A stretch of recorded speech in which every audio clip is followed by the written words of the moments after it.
Off the Hook, airing on offthehooksports.com, your home for real news, real opinions, and what really matters about Tennessee athletics. The Off the Hook podcast at offthehooksports.com or Facebook, YouTube, Twitter, or wherever you go for your favorite podcasts. Apple Podcasts, Spotify, Stitcher, Google Play, TuneIn, iHeart. Like, share, follow, subscribe. Off the Hook with Dave Hooker starts now.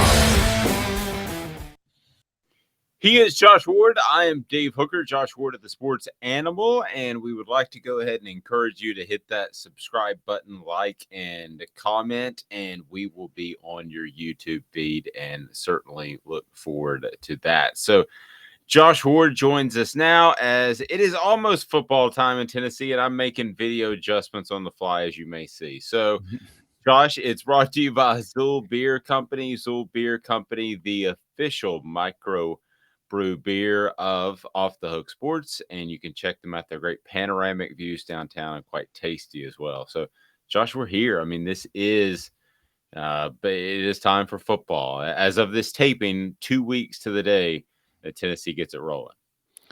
Yeah, it's go time. Tennessee at this point, I think, is starting to shift toward preparing for the season as opposed to going through camp, and they're trying to make sure some guys stay healthy. I think there have been some recovery days for a few players now that multiple scrimmages are behind the team. But, yeah, I think they are starting to shift toward, okay, these are our guys we're going to count on early on in the season with 2 weeks, less than 2 weeks to the coaches to prepare for the opener. Yep, and Josh, one of the big questions, and we want to break down today the opening weekend of the SEC, and then we'll have our predictions for the actual season upcoming the week before Tennessee plays their Thursday night game in the opener. But Josh, first, do want to address the big 800-pound elephant in the room, and that is Bru McCoy. Been around these before, whether it's Prop 48 or somebody being eligible for whatever reason.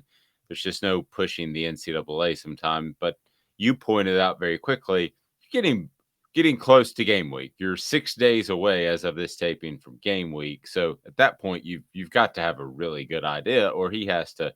The main plan is he has to sit the bench for the most part. Yeah, I mean, at some point, you're trying to get reps for who will start. And if you don't know if somebody's going to play, he's not going to get all those first-team reps. So they'd like to get in some kind of decision. Now, he will have been practicing with the first team. So if Monday of game week, 3 days to go, whatever, Tennessee gets word that Bru is good to go to play in the Ball State game, then he's going to play in the Ball State game. Maybe he starts, maybe he doesn't. There'd be a quick rotation probably either way. But it's just the staff wants to know. Obviously, the player wants to know. Tennessee fans want to know for many reasons. They're tired of having this feel like an annual conversation, probably, because it does feel like every year there's an Aubrey Solomon, then there's a Cade Mays, there's Byron Young last year. Basketball, there was Uros Plavsic. So I think Tennessee fans are tired of, one, having to have this kind of conversation, two, almost expecting something bad to come out of it. Now, for Byron Young, it was only a couple of games. For Cade Mays, it was only a game there. Aubrey Solomon was up until the deadline, about as close as it could be. So for Bru McCoy, for Tennessee, they would like to get an answer as quickly as possible. But we've probably reached the point where if it got to this point, then you say, okay, well, there's some level of worry that starts to creep in. And that's the conversation now. Yep, and I think on the Monday thing, yes, if the NCAA says he could play, he's going to play. He'll know enough of the offense. But and it's Ball State.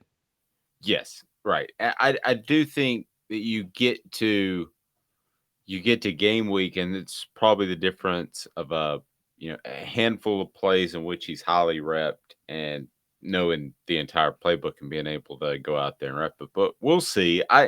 Before we get to the SEC schedule, I did want to get your thoughts on Jabari Small, because here's a guy who I think maybe in the back of our mind we wrote off at the beginning of preseason camp as, he's that guy. He fits that role, and that's probably what he's going to do. But he's added about 15 pounds of muscle. We talked a lot about Justin Williams-Thomas to start the season, thinking he was the incumbent naturally, and he may still be. But as of right now, Jabari Small looks like he's really gone out, asserted himself, and grabbed that role, and good for him. Kudos. Oh, yeah, he's clearly the number one running back. Now, they will rely on multiple players, and already during camp, there have been injury issues to deal with, from Lynette Whitehead being lost for the season, Jalen Wright being slowed by injury to start camp, Lynn J. Dixon coming in as a newcomer, and then he's dealt with looks like a minor injury issue this week, but he's been off the practice field for at least a couple of days. So that again has left Tennessee in a position with Jabari Small to lead the way, and freshman Justin Williams-Thomas, as well as Dylan Sampson, who has really emerged here and I think has shown to be a good fit in what Tennessee's trying to do. But there is no question within Tennessee's offense, Jabari Small is the guy, and he is bigger. And I don't think Jerry Mack, Tennessee's running backs coach, was kidding at all that he sees 1,000-yard potential, almost expectation for Jabari Small if he's able to stay healthy and be full go all season. He had to play injured for most of last season after he hurt his shoulder against Pittsburgh, and I give him a ton of credit for being able to do that. That's a position, Dave, where you're not coming back. You can't really hold off on the shoulder when you play running back when it's being hit by defenders every single play. So if he can stay healthier and that added weight, you would think give him a better chance to do that, then it could be a really big season for Jabari Small. If I put the over-under at rushing yards at 1150, are you taking the over or under? I'd probably take under just because that is a pretty big number, and he does play the running back position at some point. Something could happen to where he misses a game at least, and that would then make it really difficult. But if you could guarantee health, I would take over. If you could guarantee health, I would take over as well, and mostly because you haven't seen another tailback, partially because of injury, but you haven't seen another tailback kind of step up and assume more first-team snaps. So let's get to the SEC's first week. And there's some sizzle there. There always is. We want to get to our Tennessee predictions next week when we join Josh Ward, brought to you by Zool Beer Company, the official craft beer of Off the Hook Sports.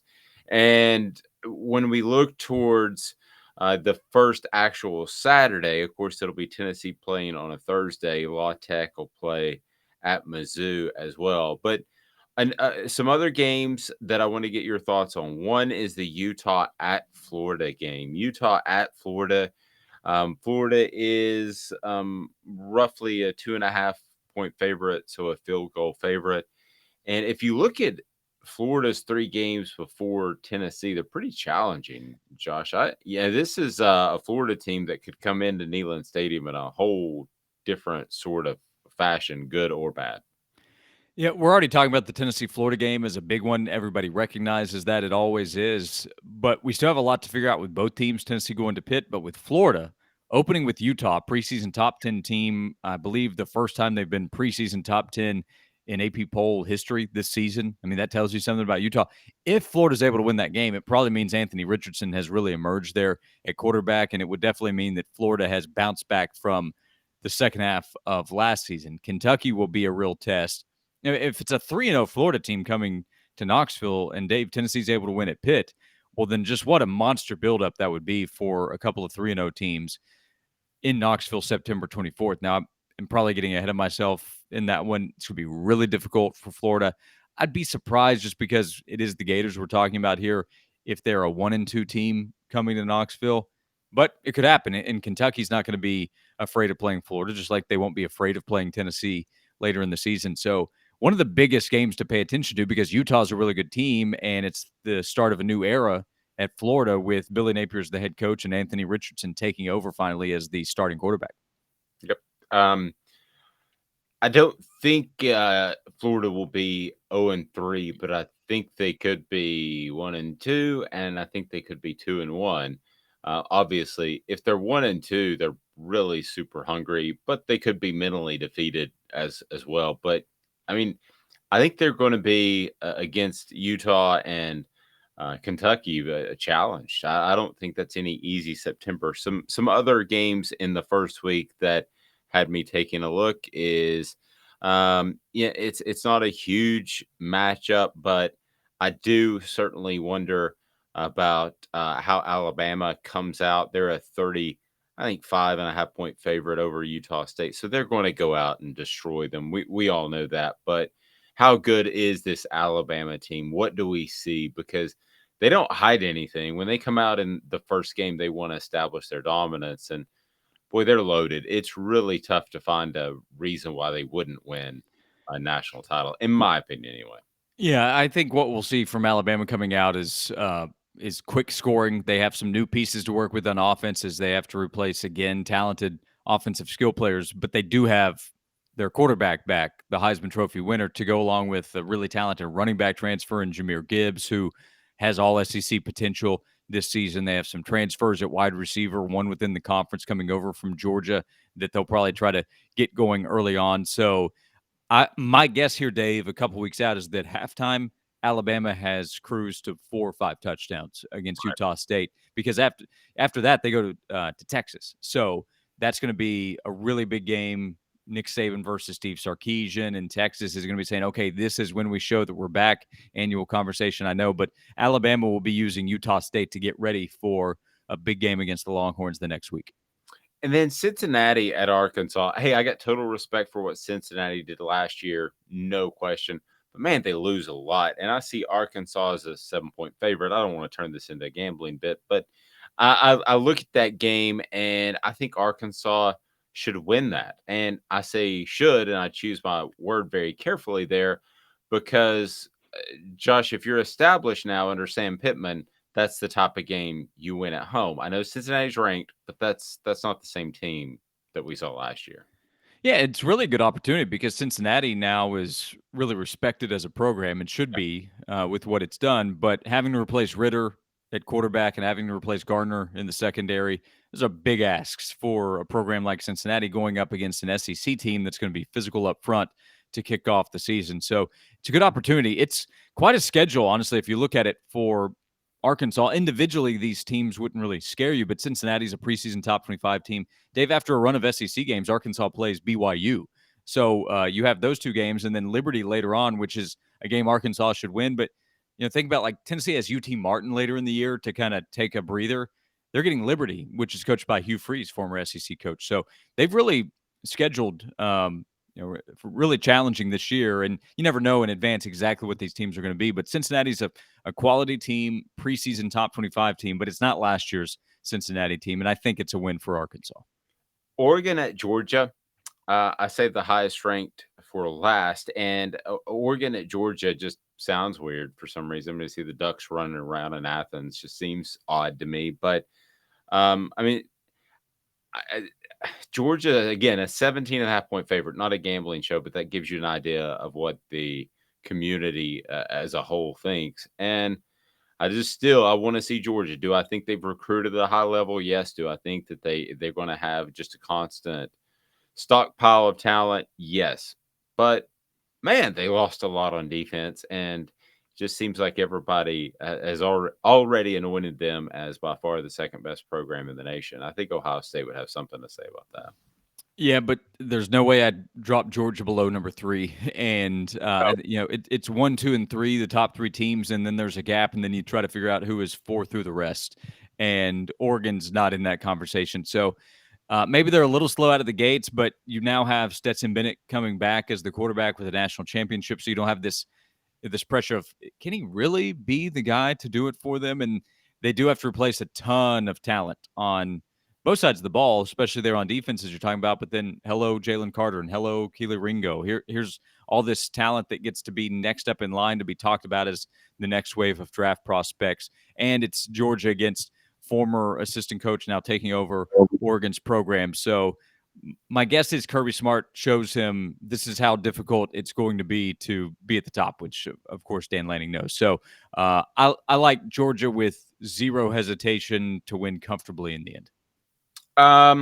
Comfortably, yes. 10 points or more, yes. I do want to see if Georgia does indeed have the just constant revolution of talent that Alabama has. I mean, that's something that's difficult to do. I mean, Alabama calls last year a rebuilding year, and they had, I believe, the best player in college football and a guy who won the Heisman Trophy. Yeah, the best player plus the Heisman winner. Yeah, Yes, I agree, and I agree. Yeah, Will Anderson, and that is the question though. So Alabama, they are in really reload mode to where a rebuilding year for Alabama is better than almost everybody, including the team that won the national championship. Alabama beat Georgia last season when it was stronger from a health standpoint. So can Georgia be that?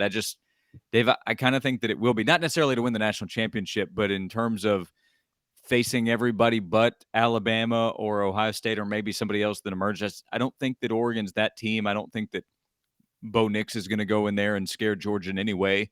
So that, they've seen him obviously with him having been the quarterback at Auburn, now being with the Ducks. So, let's see. But like for Georgia, their next step is, okay, let's show you what kind of talent we have. We have Brock Bowers coming back, and then we have this other talent at tight end, wide receiver that we're putting together, and let's see if they do. But they have matchup issues that they can create against anybody, even potentially a team like Alabama, because of the size at that pass catching position, however you want to call it. Because like Eric Gilbert, assuming everything's good to go there, is he a tight end, wide receiver? The issue is trying to figure out how you match up with him, whether it's with a linebacker, safety, whatever. Nobody physically matches up with what his skill set is. He is Josh Ward of the Sports Animal. I'm Dave Hooker, brought to you by Zool Beer Company, ZoolBeer.com. It is the official craft beer of Off the Hook Sports. Downtown panoramic views, great place to hang out, and worldwide award-winning beer, which is not an easy thing to say nor do. So for Josh Ward, I'm Dave Hooker. This has been a presentation of Off the Hook Sports.